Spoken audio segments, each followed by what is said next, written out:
Oi, meu nome é Padre Mike Schmitz e você está ouvindo o podcast A Bíblia em um Ano, onde encontramos a voz de Deus e vivemos a vida através das Escrituras.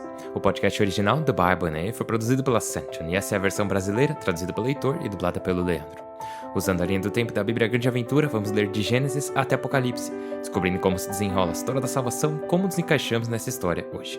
Parabéns, pessoal! Vocês chegaram ao dia 224 e ao começo do livro do profeta Jeremias. Hoje vamos ler Jeremias capítulo 1, Ezequiel capítulo 27, então são só 2 capítulos, um de cada profeta, e também vamos ler o livro de Provérbios, capítulo 14, versículos de 5 a 8. Como sempre, a Bíblia que eu uso todos os dias é a Bíblia da Grande Aventura da Ascension em inglês. Você pode acompanhar usando qualquer Bíblia que você preferir, porém recomendamos a Bíblia do Peregrino. Se você quiser saber quais serão os próximos capítulos ou marcar o quanto você já leu, é só baixar o plano de leitura de graça no link na descrição do vídeo. E você pode se inscrever no canal e ativar o sininho, assim você vai ser avisado sempre que sair um episódio novo. Não sei se vocês sabiam disso, porque normalmente ninguém fala sobre, eu sei que eu, pelo menos, quase nunca falo sobre isso. Enfim, se você tem interesse em ser avisado sempre que sair um episódio novo, se inscreve aí. Porque hoje, como eu disse, é o dia 224 e vamos ler o começo do livro do profeta Jeremias. Vamos ver Jeremias sendo chamado a ser um profeta. E também vamos ver ele hesitar um pouquinho ao aceitar esse chamado. Hoje também vamos continuar o livro do profeta Ezequiel e vamos ver ele lamentando sobre outras nações, né? Hoje ele vai falar sobre a nação, na verdade sobre a cidade de Tiro.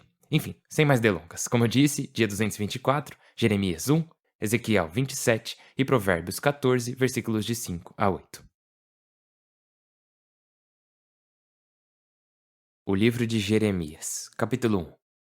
Palavras de Jeremias, filho de Eucias, dos sacerdotes residentes em Anatote, território de Benjamim.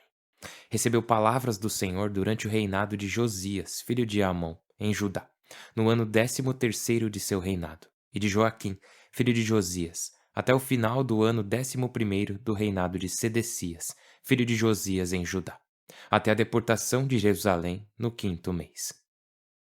Vocação e primeiros oráculos. O Senhor me dirigiu a palavra. Antes de te formar no ventre, eu te escolhi. Antes de saíres do seio materno, eu te consagrei e te nomeei profeta dos pagãos. Eu repliquei: Ai, Senhor meu, olha que não sei falar, pois sou jovem. O Senhor me respondeu: Não digas que és jovem, pois onde eu te enviar, irás. O que eu te mandar, dirás. Não tenhas medo, pois eu estou contigo para te livrar. Oráculo do Senhor. O Senhor estendeu a mão, tocou minha boca e me disse: Vê, eu ponho minhas palavras em tua boca. Hoje eu te estabeleço sobre povos e reis, para arrancar e arrasar, destruir e demolir, edificar e plantar. O Senhor me dirigiu a palavra. O que vês, Jeremias? Respondi: Vejo um ramo de amendoeira. Ele me disse: Viste bem, pois estou alerta para cumprir minha palavra. De novo me dirigiu a palavra. O que vês? Respondi: Vejo uma panela fervendo que se derrama pelo lado do norte.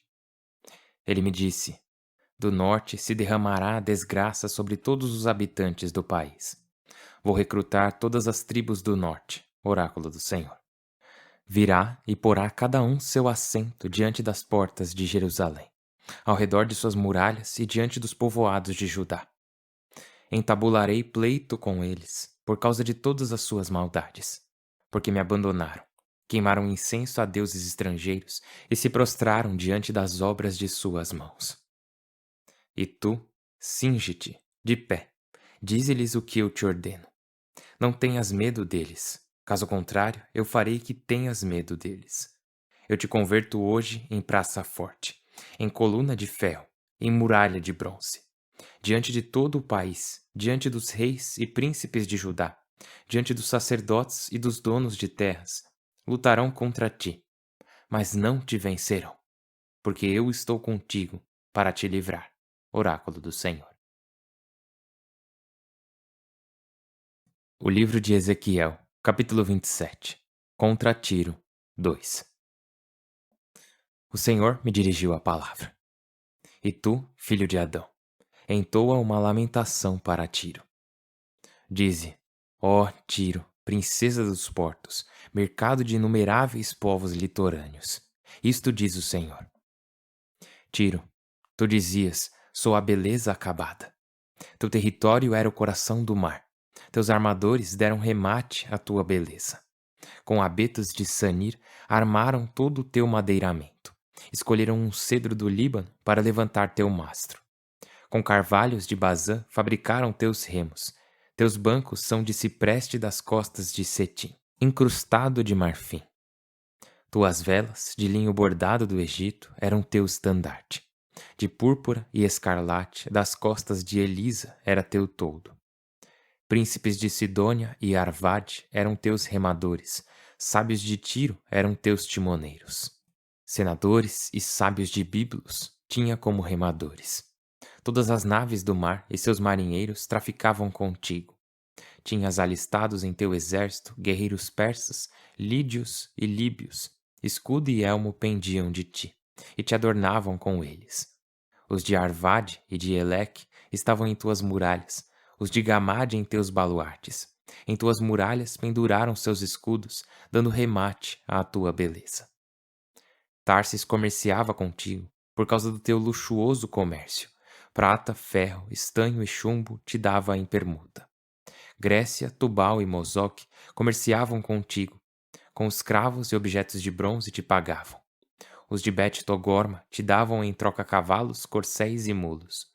Os de Rhodes comerciavam contigo. Muitos povos litorâneos negociavam contigo presas de marfim e madeira de ébano. Arã negociava contigo por causa de tua abundante manufatura. Turquesa, púrpura, bordados, linho, corais e rubis te dava em troca.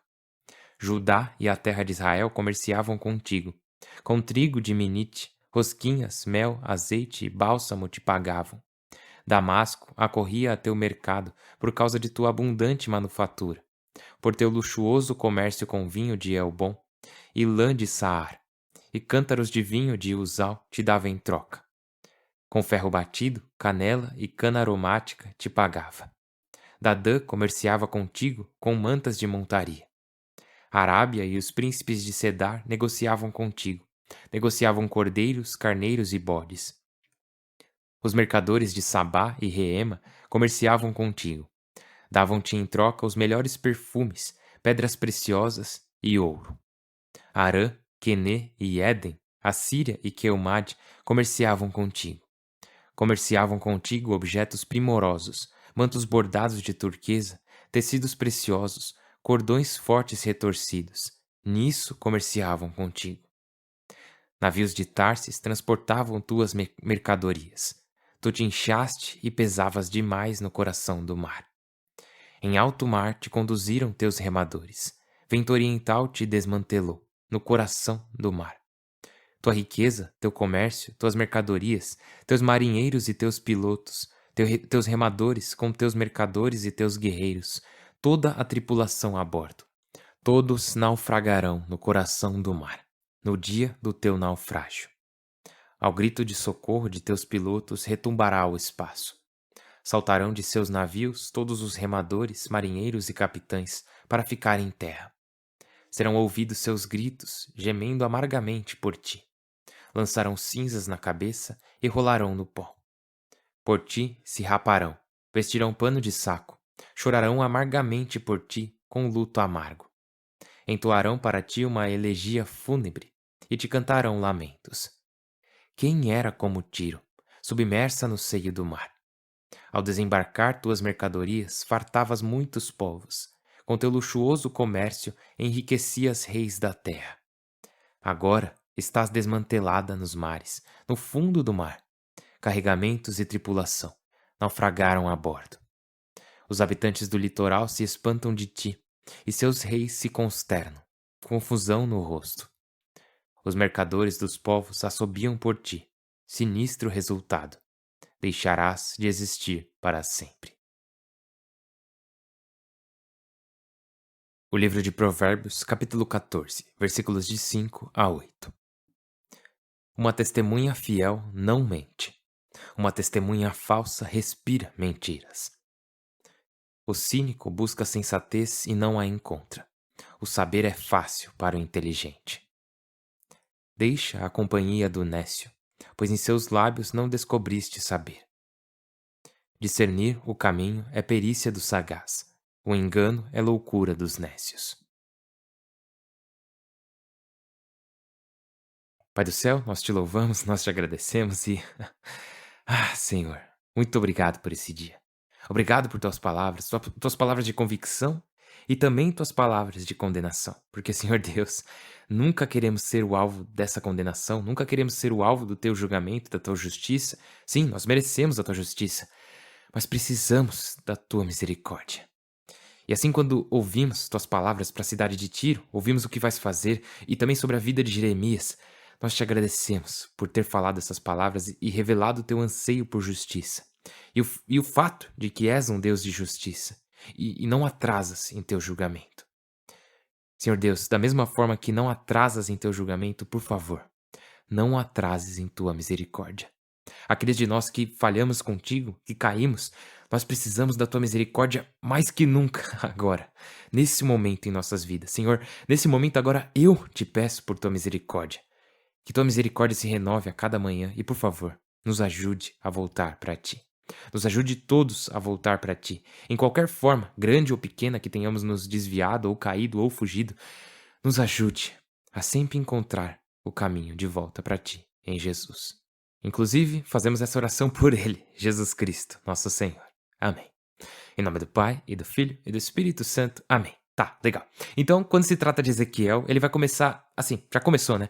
Já vimos que ele agora tá profetizando não só pro povo de Judá, né, o povo de Deus, o povo escolhido, mas ele também tá profetizando para outras nações, como Tiro. Ele tá proclamando a palavra do Senhor contra Tiro. Nos próximos dias, vamos ver ele falar contra o rei de Tiro, e também ele vai profetizar pro Egito e pro faraó.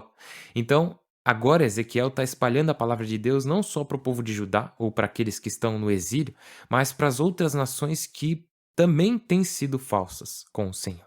Então é isso que vamos ver no livro de Ezequiel nos próximos dias. Mas quando se trata do livro do profeta Jeremias, Isaías agora ficou para trás. Não ficou para trás, na verdade, né? Nosso amigo Isaías está sempre com a gente pode sempre reler. Mas agora estamos vendo o profeta Jeremias. Ezequiel, lembra, é o profeta das performances, né? Das representações. Ele profetiza bastante com suas ações. E Jeremias vai fazer algo parecido. Ele vai profetizar com suas ações também, mas ele vai ser diferente em certos aspectos. Então, lembra que Ezequiel era um sacerdote. Ele veio da família sacerdotal. E ele teve aquela visão do Senhor, lembra lá no comecinho do livro do profeta Ezequiel. Ele teve uma visão do Senhor que foi bem longa, né? Na verdade, Ezequiel tem várias visões, porque a mensagem que o Senhor tem para ele passar para o povo é uma mensagem muito, muito difícil. Então o Senhor mostra a ele essas visões incríveis várias vezes. E ele é um sacerdote. Jeremias também é um sacerdote, como diz lá no começo do livro dele, né? Bem claro. Jeremias, filho de Eucias, dos sacerdotes residentes em Anatote, território de Benjamim. Então, Anatote fica logo ao lado de Jerusalém e é lá que Jeremias nasceu. Também fala sobre como Jeremias não foi apenas um profeta sobre um rei. Ele foi um profeta, assim como Ezequiel, sobre vários reis. Exceto que, ao contrário de Ezequiel, Jeremias foi um profeta na terra de Judá por quase toda a sua vida. Tipo, só lá no final da história que ele, ó, spoiler, ele vai ser levado para o Egito, o que não vai ser nada, nada bom. O livro do profeta Jeremias, ele... Assim, vamos ver nosso amigo Jeremias ter uma caminhada bem sofrida, e por isso precisamos estar com ele. Nas notas da Bíblia da Grande Aventura diz que ele é conhecido como o profeta dos infortúnios. Ele também é conhecido como o profeta das lamentações, porque Jeremias tem um coração sensível para com o povo. Ele os ama e tem um coração sensível para com o Senhor. Ele ama a Deus. No entanto, Deus o convoca desse jeito incrível que vimos hoje, né? Ele vai até Jeremias e diz: Antes de te formar no ventre, eu te escolhi. Antes de saíres do seio materno, eu te consagrei e te nomeei profeta dos pagãos. Então o Senhor está dizendo que... E assim, esse é um ótimo versículo para entender como o Senhor nos vê. Porque sim, aqui ele está falando especificamente para Jeremias. Mas é assim que o Senhor vê cada um de nós. Ele conhece cada um de nós antes de sermos formados no ventre. Antes de nascermos, ele nos consagra a uma missão, um chamado, que ele coloca sobre cada uma de nossas vidas. E isso é dito aqui em Jeremias. E essa é uma ótima notícia, né? É muito bom saber que o Senhor nos conhece dessa forma. Porém, ao mesmo tempo, o Senhor diz isso a Jeremias sabendo o que vai acontecer. Ele meio que diz isso e, até aqui no primeiro capítulo mesmo, ele repete várias vezes: não tenhas medo deles. Por quê? porque eu vou te enviar ao povo, e tu falarás minhas palavras a eles, e eles não te ouvirão. E assim, esse é um dos motivos pelos quais Jeremias é conhecido como o profeta das lamentações. Não apenas porque ele tem uma mensagem difícil para dar, mas porque essa mensagem difícil não será ouvida. Não vão dar ouvidos a ele. E isso, cara, isso é a pior coisa. Isso é a pior coisa. Jeremias está vivendo no período mais trágico da história de Israel, né? Tipo, Isaías teve alguns momentos felizes, alguns momentos de glória, tanto no livro da condenação quanto no da consolação. Ezequiel até tem também algumas mensagens de esperança que Deus diz ao povo através dele, porém Jeremias, ele é o profeta dos infortúnios, porque ele está profetizando nos acréscimos, nos últimos dias, no último suspiro, basicamente, do povo de Judá, antes que os babilônios entrem e destruam tudo. Lembra que Ezequiel ele foi levado naquelas 3 ondas de exílio. A primeira onda da deportação para a Babilônia foi Daniel e os amigos dele. Na segunda onda foi onde o próprio Ezequiel foi levado. E a terceira onda ainda não tinha acontecido. Então Ezequiel estava falando sobre essa terceira onda, dizendo que essa destruição total de Jerusalém não precisa acontecer, que vocês podem se arrepender e voltar ao Senhor. E as pessoas não estavam necessariamente ouvindo ele também, mas pelo menos tinham uma esperança, né? Agora, Jeremias, ele ficou em Judá durante todo esse tempo. Então, ele viveu para ver essas etapas do exílio e viveu para ver a destruição de Jerusalém. E daí depois ele ainda acaba sendo exilado para o Egito. Ele sentiu o ódio na pele. E é aquilo que falamos antes, aquela fala incrível do Senhor para ele, onde ele diz: Antes de te formar no ventre eu te escolhi. Antes de saíres do seio materno eu te consagrei e te nomeei profeta dos pagãos. E isso é incrivelmente lindo e muito forte também, né? Ver que o Senhor se importa com ele te conhece, ele te ama. Ele te escolheu para cumprir uma missão e ainda assim, tu irás a eles e eles não te ouvirão. Então Jeremias profetiza, acho que por 50 anos, né? Meio século. Porque diz lá, né, que ele estava durante os reinados de Josias, depois de Joaquim e depois de Sedecias. Então, por 50 anos, Jeremias proclamou esse chamado de arrependimento ao povo de Israel, ao povo de Judá, né? E eles não deram ouvidos. E aí você pensa nesse começo, né? Quando Jeremias aceitou esse chamado. Tipo, acho que ele não sabia bem no que ele estava se metendo, né? No que iria custar para ele. Porém, isso faz parte de pertencer ao Senhor, né? É dizer a Ele: farei o que o Senhor me pede, não importa o que aconteça. E esse é o nosso chamado, né? De novo, o Senhor te conhecia antes de você se formar no ventre, Ele te consagrou antes de você nascer. E não sabemos, eu não sei qual é a missão que Ele tem para você, mas pertencer ao Senhor basicamente significa dizer: eu sou teu, não importa o que aconteça. Farei o que me pedes, não importa o que aconteça. E Jeremias é um grande exemplo disso, porque vamos caminhar com ele por muitos capítulos, vamos caminhar com ele pelos próximos 50 anos da vida dele, e vamos acompanhar de perto o que o povo de Judá teve que passar nesses 50 anos, e também o que ele teve que passar nesses 50 anos. E tudo começou com esse chamado, essa convocação que é tão linda e tão poderosa. Porém, ao mesmo tempo, não é um chamado que muitos de nós gostariam de ter, né? Aliás, eu queria comentar uma última coisa sobre Jeremias. Jeremias, lembra, Ezequiel era casado, e acabamos de ler o capítulo onde a esposa de Ezequiel morre. E Deus pediu a ele que não lamentasse a morte de sua esposa para mostrar ao povo de Israel como seria a reação deles quando ocorresse a destruição do templo. Então, Jeremias não se casou. E uma das razões por trás disso, pelo menos é uma das teses mais defendidas sobre o assunto, é que a vida de Jeremias é muito marcada de dor e sofrimento para ele se casar. Tipo, é uma das teses que se tem sobre isso, que a vida de Jeremias é tão marcada pela dor que o Senhor resolveu poupar uma mulher de ser sua esposa e ter que passar por isso tudo com ele. Meio que dizendo: vou limitar essa dor que ele vai passar apenas para uma pessoa. Não vou fazer com que ele e sua esposa sofram. E isso é algo sobre o qual vale a pena refletir. Não sei o que isso pode significar quando se trata da minha vida ou da sua, mas acho que é algo interessante a se refletir quanto à vida do próprio Jeremias, que Deus o chamou para essa intimidade com ele e apenas com ele, sabendo que ele teria essa grande caminhada solitária pela frente. E existem pessoas que caminham pela vida assim. Talvez você seja uma dessas pessoas, né? Talvez existam pessoas que são parte dessa comunidade que caminham pela vida sozinhas. Talvez você conheça alguém assim, alguém com quem você trabalha, ou alguém que você vê na loja ou na rua, seu vizinho, ou alguém quando você chega na igreja, ela tá lá no canto dela rezando sozinha. E Jeremias, ele não precisou ter uma esposa para ter amizade, ou um relacionamento para poder amar, mas ter alguém na sua vida, ter um amigo ou uma família que te acolhe, pode ser uma benção incrível. Eu sei que é para muitos sacerdotes que eu conheço, ter aquela família que meio que te acolhe, ou ter sua própria família, né? Como eu, com os meus irmãos e meus pais que me amam muito. Eu me dou super bem com eles e eu sou muito grato por essa bênção. Mas há pessoas ao nosso redor que não têm esses irmãos, não têm pais ou filhos, e talvez elas possam se ver em Jeremias. Alguém que foi chamado por Deus, que lhe foi dada uma missão, alguém que é amado por Deus, que Deus conhece, mas que caminha pela vida sozinho. Então, vamos rezar por essas pessoas, vamos pedir ao Senhor que, Senhor, mantenha meus olhos abertos, para que eu possa enxergar aqueles que tu enxergas, para que talvez eu possa conhecer aqueles que tu conheces e amar aqueles que tu amas. Pessoas que caminham sozinhas e que não precisam caminhar sozinhas, porque tu e eu podemos caminhar ao lado delas. Não sei se você tá em uma situação assim, mas pode ser, né? Pode ser. Então saiba das nossas orações por você. Vamos rezar para que o Senhor abra nossos olhos, nossos corações e nossas vidas para que talvez possamos receber em nossos lares aqueles que estão sozinhos. Sei lá, eu tô rezando por você. Por favor, reze por mim e uns pelos outros. Meu nome é Padre Mike e eu mal posso esperar para te ver amanhã. Deus abençoe.